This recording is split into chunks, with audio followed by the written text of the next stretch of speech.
Money is not just numbers on a screen or bills in your wallet.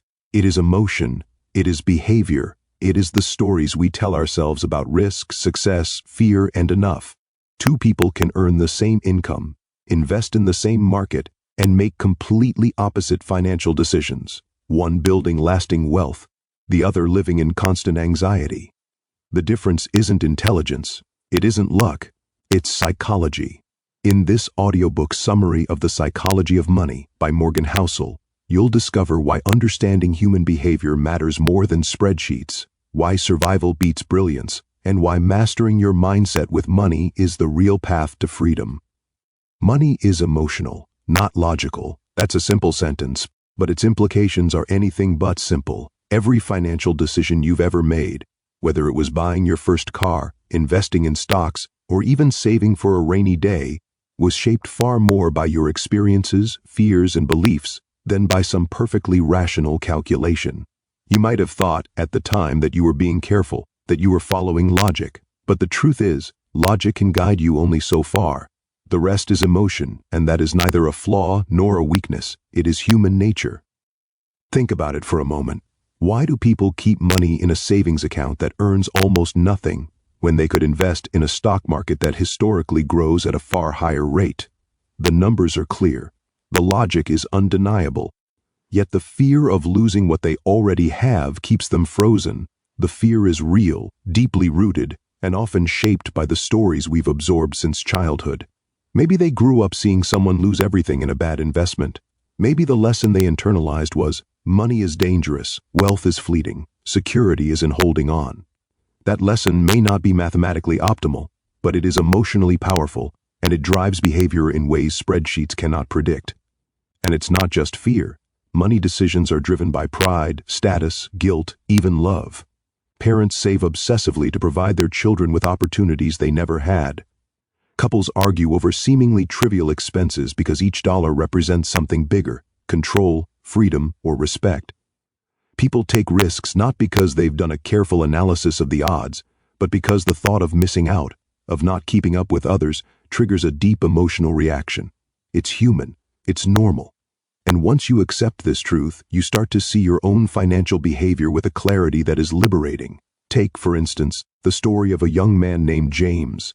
James earned a good income straight out of college.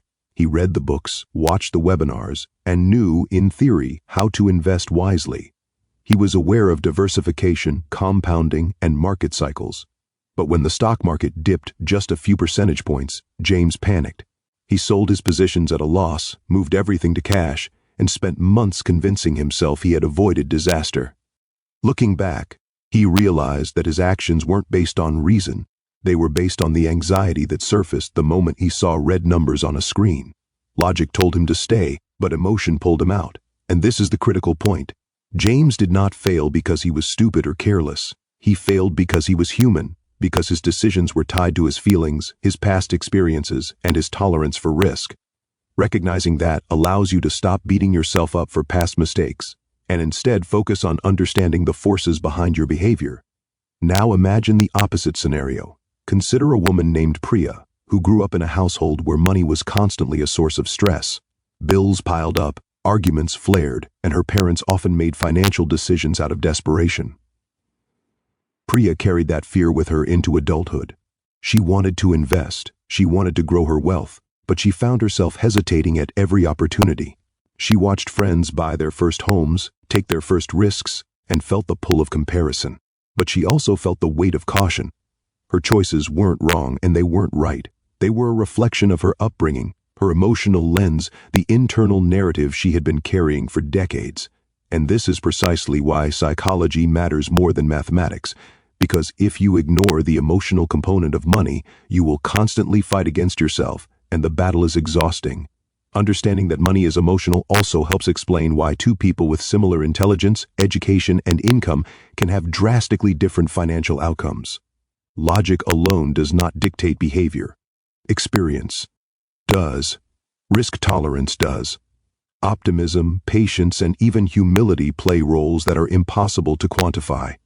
It's why some people take small, consistent steps that build wealth steadily over decades, while others chase high-reward, high-stress opportunities and burn out before they achieve anything sustainable.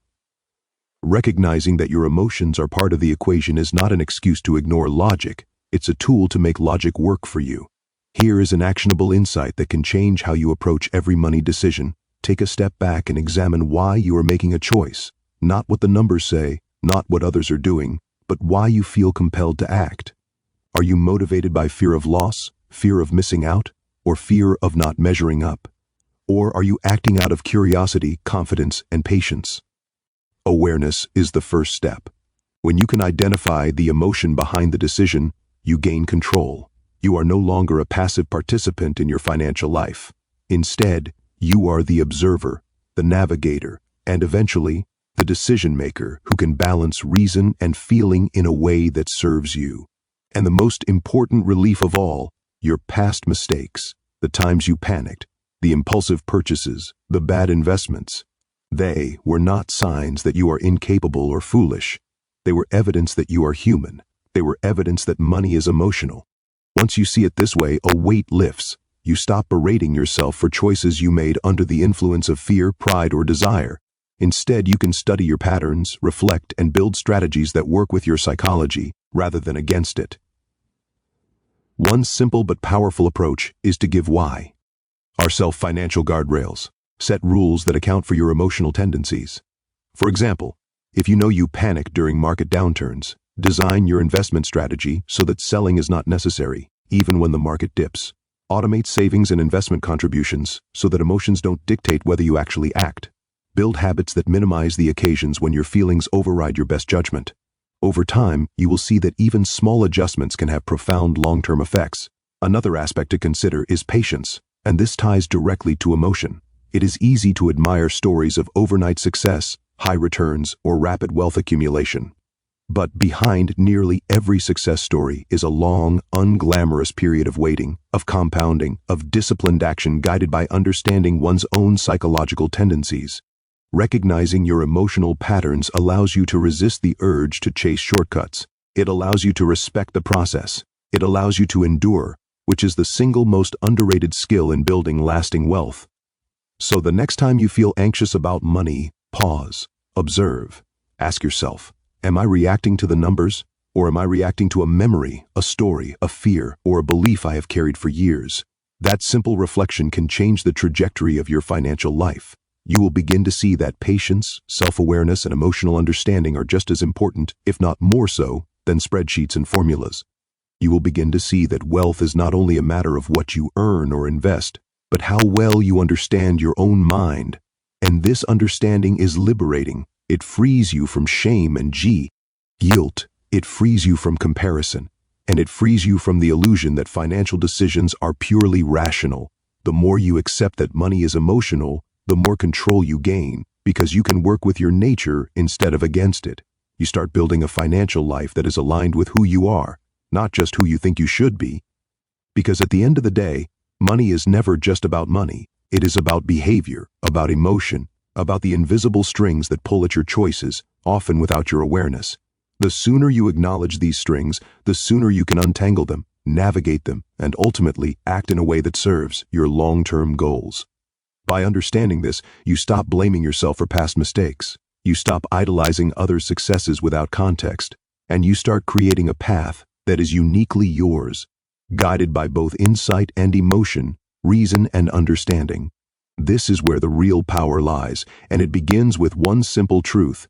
Money is emotional, not logical. When most people think of wealth, they picture big houses, luxury cars, designer clothes, and vacations in exotic locations. We scroll through social media feeds and see the trophies of success displayed by others, shiny, polished, perfect, and we feel a pang of envy. We think wealth is visible.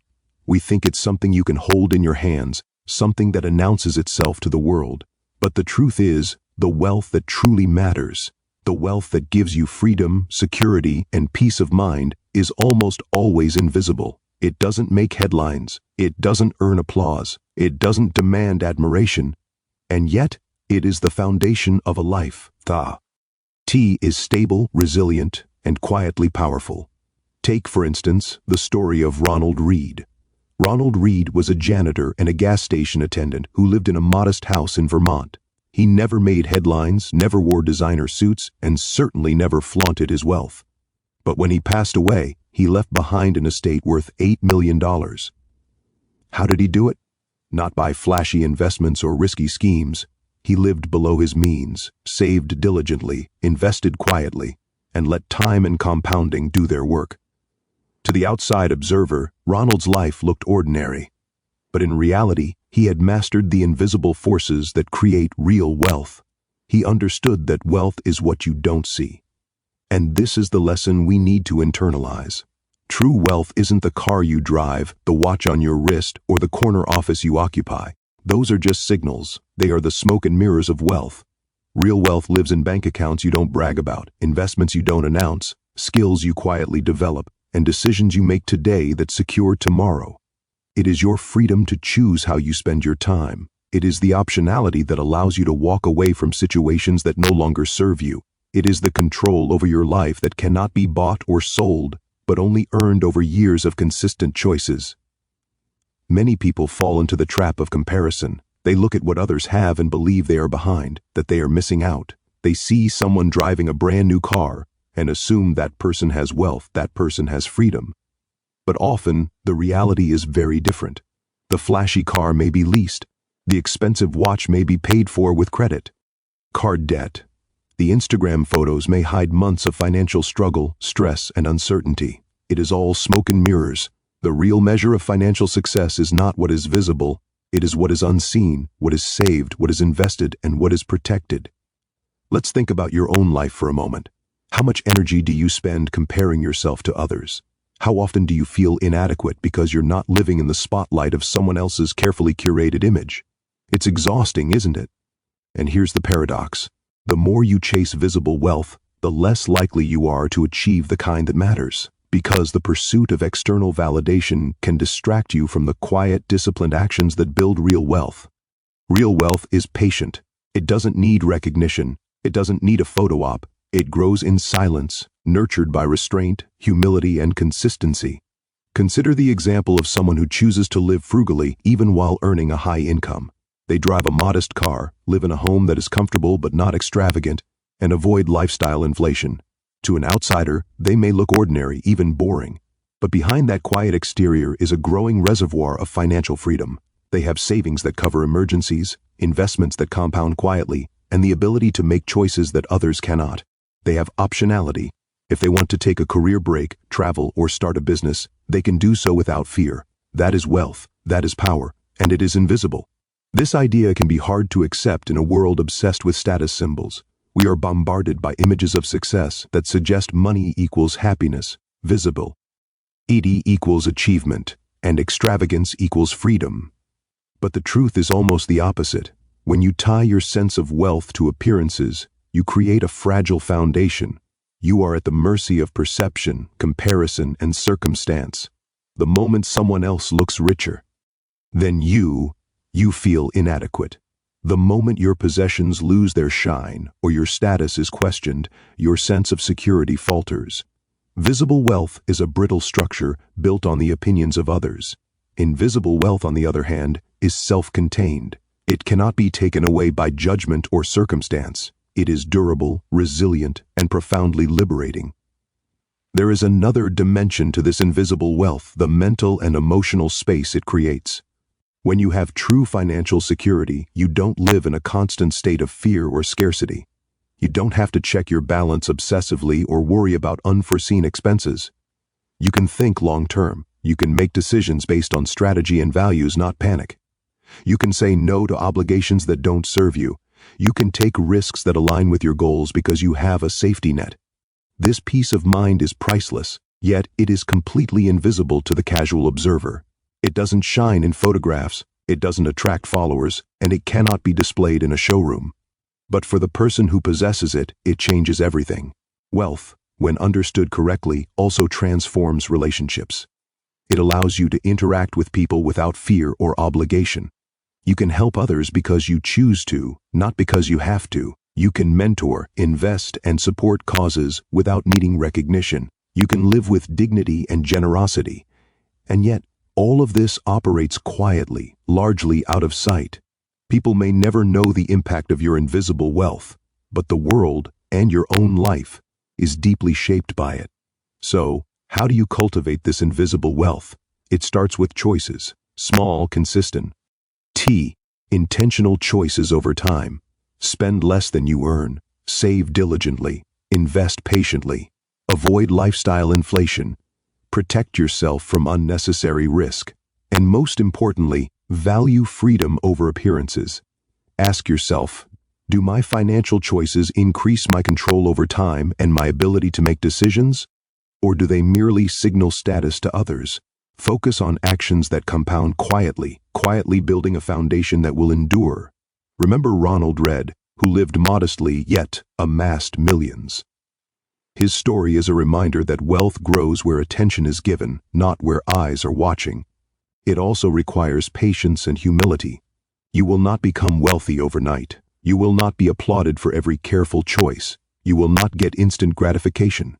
But that is exactly why it works. Invisible wealth benefits from time, from compounding, from restraint.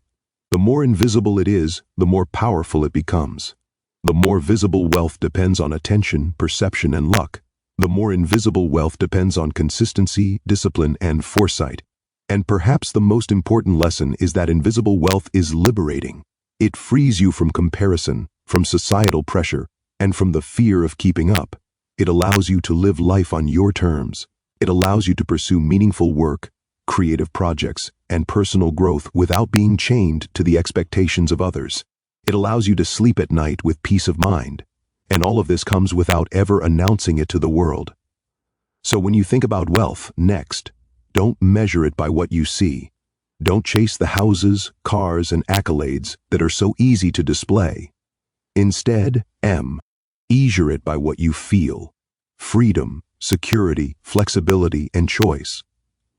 Look at your own life and ask, what invisible structures am I building that will protect me, give me freedom, and allow me to thrive over time? Because the wealth that matters most, the wealth that endures, the wealth that shapes your life and your future, is almost always hidden. It lives quietly in your savings, your investments, your discipline, and your patience. And it grows stronger with every consistent choice you make. When it comes to money and investing, most people are obsessed with brilliance. We idolize the genius, the person who made a fortune by being smarter, faster, or more innovative than everyone else. We read stories about the young wunderkind who turned a small idea into billions, or the trader who predicted the market and struck gold. And naturally we tell ourselves, if only I were smarter, I could do the same. But here's the uncomfortable truth. Brilliance is overrated. The real secret, the thing that separates those who build lasting wealth from those who burn out or crash, isn't genius. It's survival. It's endurance. It's showing up day after day, year after year, no matter how tempting it is to chase the next big thing. Consider the market itself. People love to chase the big wins, the headlines that shout, "I doubled my money in a month." Yet those who achieve long-term success are rarely the ones making the headlines every week. They are the quiet ones, the patient ones, the people who don't panic when the market dips, who resist the temptation to sell everything after a sudden loss, and who understand that wealth is built over decades, not overnight. Take, for example, Mioni, who invests steadily in a low-cost index fund.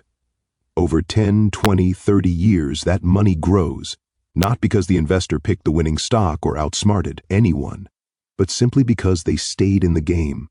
They didn't quit during the crashes, they didn't chase fads, and they didn't try to be brilliant. They survived, and that survival, that simple act of endurance, compounded into extraordinary results. It's tempting to think that taking risks, betting big, or chasing intelligence will lead to massive gains, and sometimes it does. But the problem is, brilliance without humility and survival is fragile. The same person who makes a brilliant move one year can lose it all the next if they ignore the margin of safety, if they underestimate volatility, if they overestimate their own control. Financial markets are cruel in this way. They punish overconfidence, impatience, and ego. The lesson here is subtle but powerful. If you want to succeed with money, the most important skill isn't genius, it's patience. It's the ability to endure mistakes, setbacks, and moments of fear without giving up. It's the quiet discipline of showing up consistently, even when nothing exciting is happening. Wealth accumulates not in moments of brilliance, but in moments of restraint, resilience, and endurance. You see this principle in real life, outside of investing too. Think about the people you know who have achieved long-term success in their careers or personal lives. Rarely are they the ones with the flashiest ideas or the loudest voices. They are the ones who keep going, the ones who don't quit when it's hard, who practice humility and respect for time. They understand that life is a marathon, not a sprint, and they pace themselves accordingly. In money, survival manifests in many forms. It's keeping a buffer, having savings, never spending beyond your means. It's making conservative decisions that allow you to sleep at night rather than chasing high-risk opportunities that could ruin you. It's staying humble in victory and patient in loss. Survival is not glamorous. It doesn't make for exciting headlines, but over time, it guarantees one thing brilliance cannot: endurance. History is full of examples. During the financial crisis of 2008, many brilliant investors lost everything. Their ideas, their predictions, their carefully calculated moves crumbled under the weight of the unexpected. Meanwhile, investors who kept their cool, who didn't panic, who maintained a margin of safety, came out stronger on the other side. They didn't need to be the smartest people in the room, they just needed to survive the storm. And survival isn't just about avoiding mistakes, it's about humility. Humility allows you to accept that you won't always know what will happen next, that risk is unpredictable, and that the future cannot be perfectly controlled. Humility keeps you cautious, but not fearful. It keeps you engaged, but not reckless. It ensures that your brilliance, when it does appear, doesn't get wasted by overconfidence or arrogance. Let me give you a practical illustration. Imagine two investors. One is brilliant, confident, and loves to chase trends. They buy a stock because it's hot, ignore the warnings, and leverage their position aggressively. The other investor is disciplined, cautious, and focused on survival. They buy steadily, diversify their investments, and accept that some years will be slow. 10 years later, the first investor has had moments of extraordinary gain, but also crushing losses that wiped out much of their wealth. The second investor didn't have flashy highs, but they are far wealthier and far more secure. They survived. And in the world of money, survival is the ultimate victory. Another key aspect of survival is understanding the limits of prediction. Markets are chaotic and human behavior is unpredictable. Brilliant strategies fail when they assume that the world will behave exactly as expected. Survival, however, doesn't require perfect foresight. It requires flexibility, prudence, and an ability to adapt. It requires preparing for the worst while hoping for the best. The beauty of this approach is that it's accessible to anyone. You don't need a PhD in finance or a special talent for spotting trends. You don't need to be the smartest person in the room. All you need is patience, discipline, and a willingness to endure. You need to accept that slow, steady progress compounds into results that will eventually feel miraculous. And you need to respect the fact that setbacks will happen. But survival ensures you'll still be around when opportunities arise again. Burr. Then in personal finance, the same principle applies. Paying off debt steadily, saving consistently, investing regularly. These aren't brilliant moves, but they are survival moves. They keep you in the game, they protect you from catastrophe, and they allow your wealth to grow quietly and safely. People often underestimate the power of small, consistent decisions made over time. They underestimate the magic of survival. The emotional side of this is critical. Focusing on survival removes pressure. You don't have to be perfect. You don't have to win every trade or make every decision flawlessly. You just have to keep showing up. You just have to keep your head down, follow your plan, and refuse to be shaken by temporary setbacks. That calm patience transforms your relationship with money. You stop chasing greed and fear, and you start embracing stability and security. Survival also teaches humility, which in turn improves decision-making. Humility reminds you that no one can control everything. Markets will do what markets do. Life will throw curveballs. Your job isn't to be brilliant, it's to be prepared, to adapt, and to endure. When you accept that, you free yourself from the impossible standards of perfection and unlock the simple, quiet power of survival. The lesson carries a deep emotional resonance. Calmness beats panic. Consistency beats brilliance. and longevity beats genius.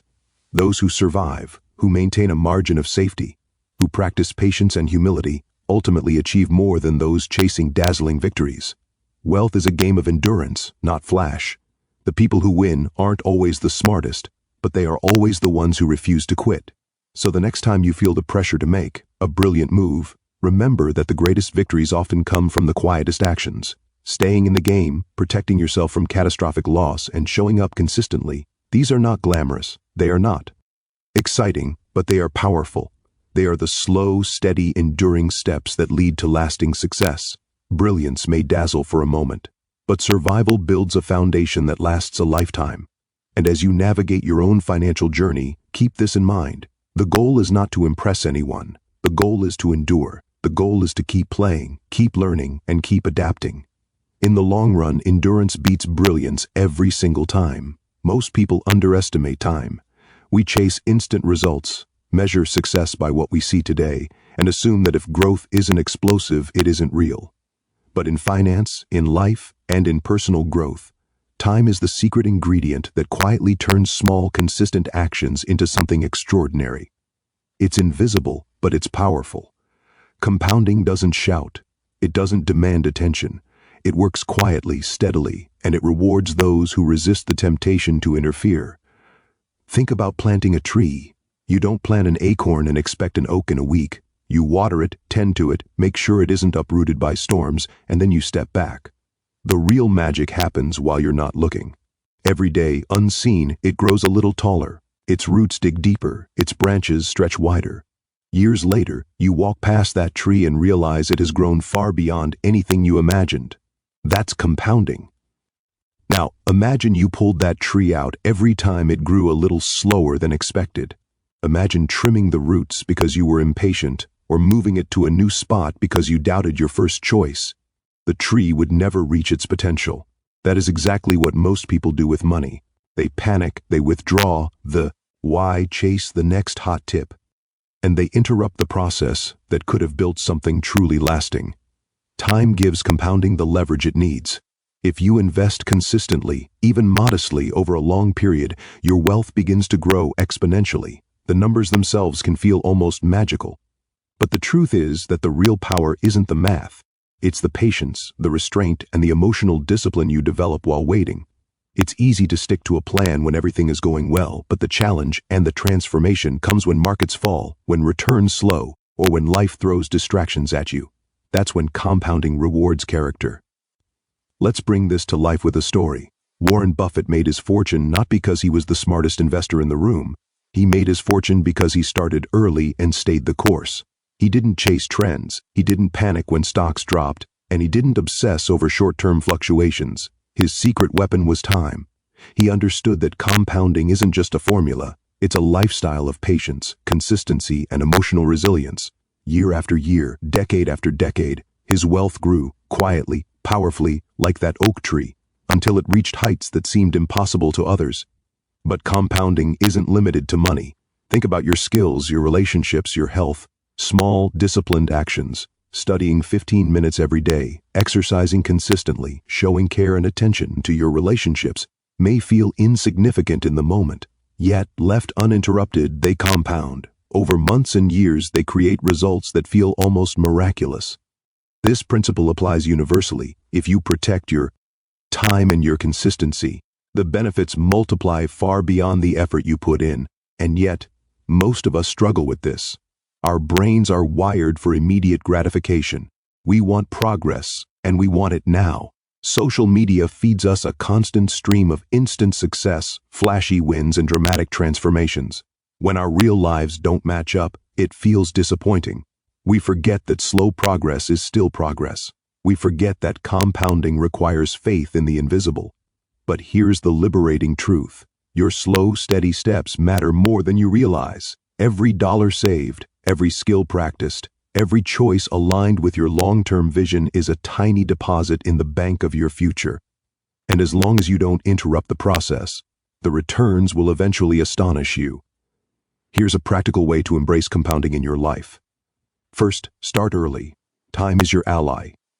Every year you delay, the exponential power of compounding diminishes. Don't wait until everything feels perfect. Begin now, even if your contributions seem small. Second, focus on consistency over intensity. A small regular action beats a large sporadic effort. Saving a little every month, studying a little every day, showing up consistently, these are the habits that compound. Third, build emotional resilience.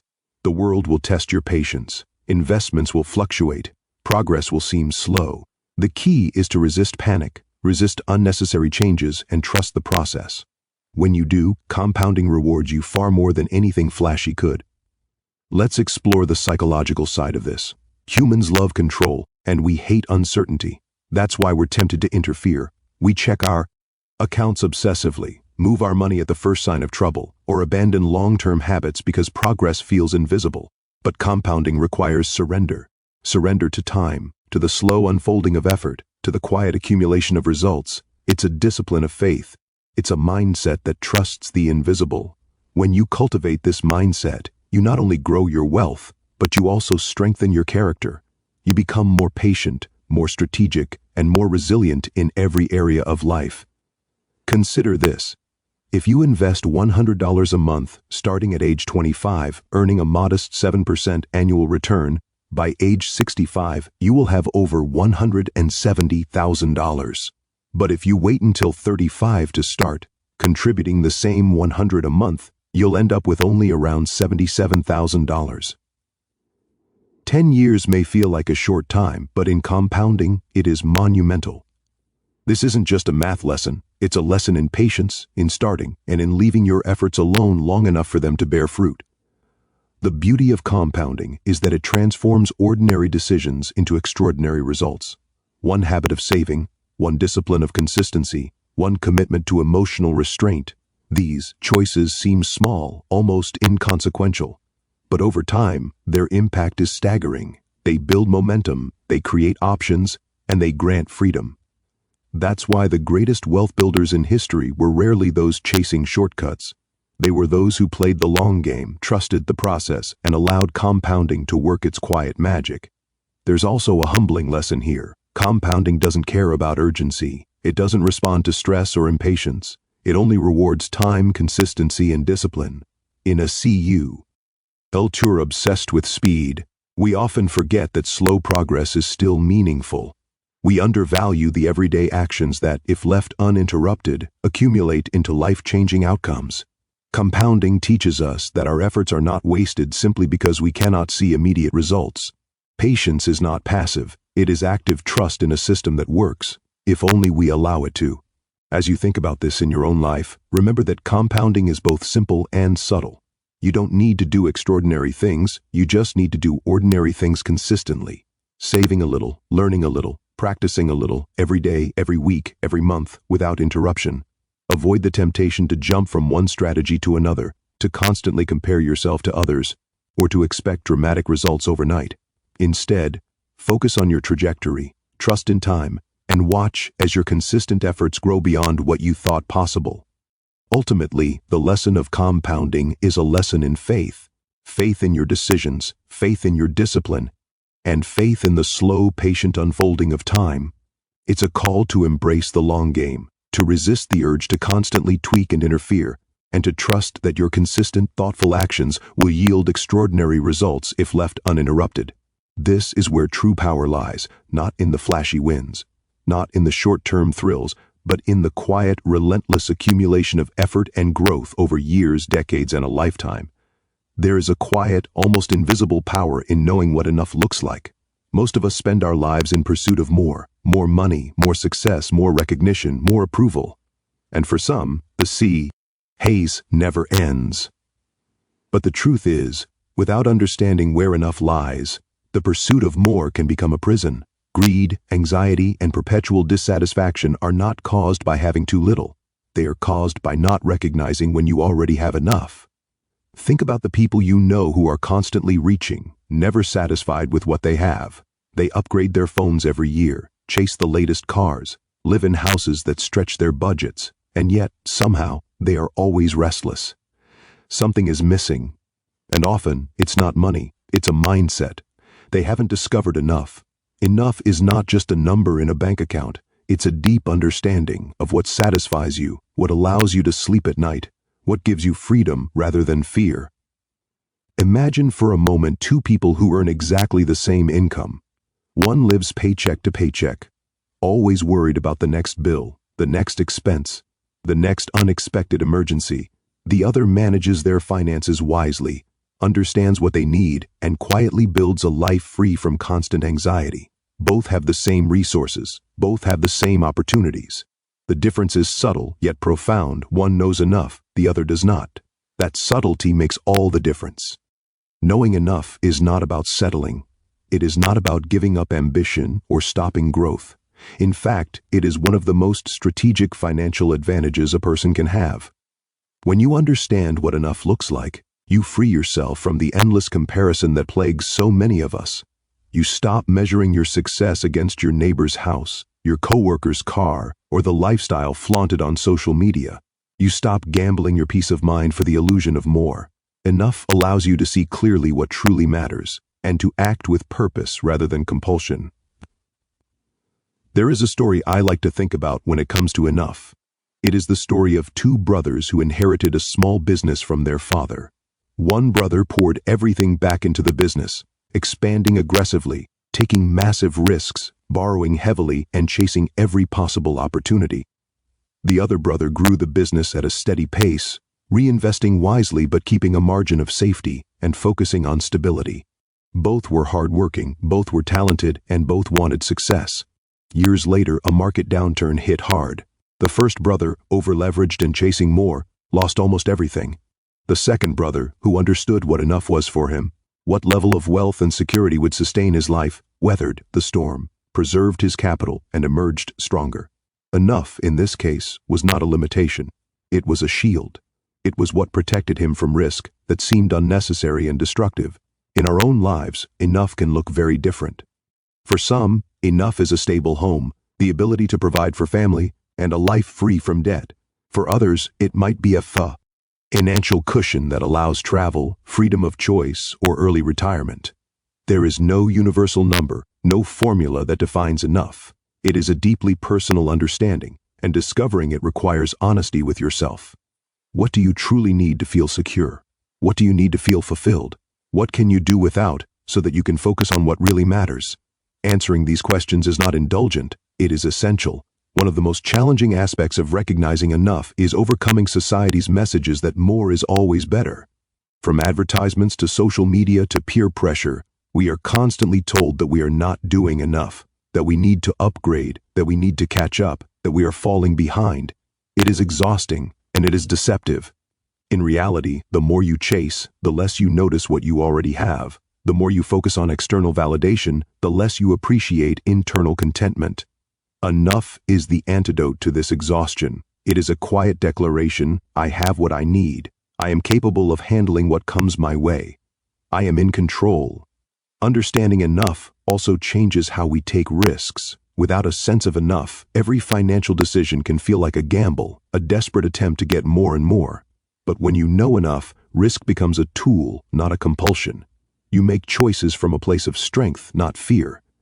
You take calculated risks that align with your goals, and you avoid unnecessary risks that jeopardize what you already have. In investing, in business, and in life, this distinction is critical.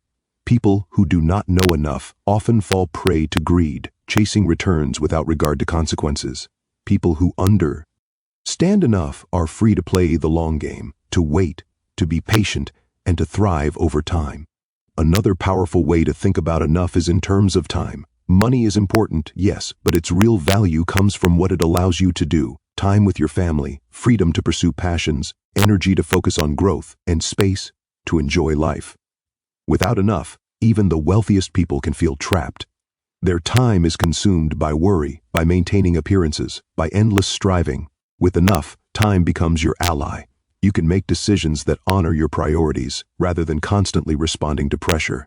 Enough buys you freedom. Freedom to live on your own terms. Freedom to define success for yourself. Freedom to step off the treadmill that society has set for you. There is an important habit that comes with understanding enough, and that is gratitude. Gratitude is not just a warm feeling, it is a practical tool for recognizing enough. When you take the time to notice what you already have, to appreciate the resources, relationships, and opportunities in your life, you naturally start to see where enough is. Gratitude allows you to shift your focus from scarcity to sufficiency. It allows you to celebrate your progress, to respect your boundaries, and to act with intention rather than impulse. Finally, embracing enough allows you to live with clarity. When your mind is not clouded by endless desire, when your heart is not constantly chasing more, you are free to make better choices. You can invest in your future without risking the present. You can build relationships, nurture health, and cultivate experiences that enrich your life. Enough does not limit you, it defines your path. It anchors you.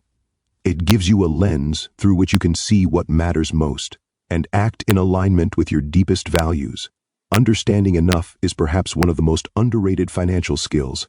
It requires honesty, reflection, and discipline. It demands that you resist comparison, that you temper desire, and that you accept what is sufficient for your life. But in return, it gives you what most people never experience: peace of mind, control over your decisions, and a sense of freedom that cannot be bought or borrowed. And so, the pursuit of more, when balanced with a clear understanding of enough, becomes sustainable. Ambition does not disappear, it becomes intentional. Effort is no longer frantic, it becomes focused. Life is no longer a race against others, it becomes a journey in alignment with your values. Enough is not the absence of ambition, it is the presence of wisdom, clarity, and the ultimate strategic advantage in a world that constantly pressures us to want more.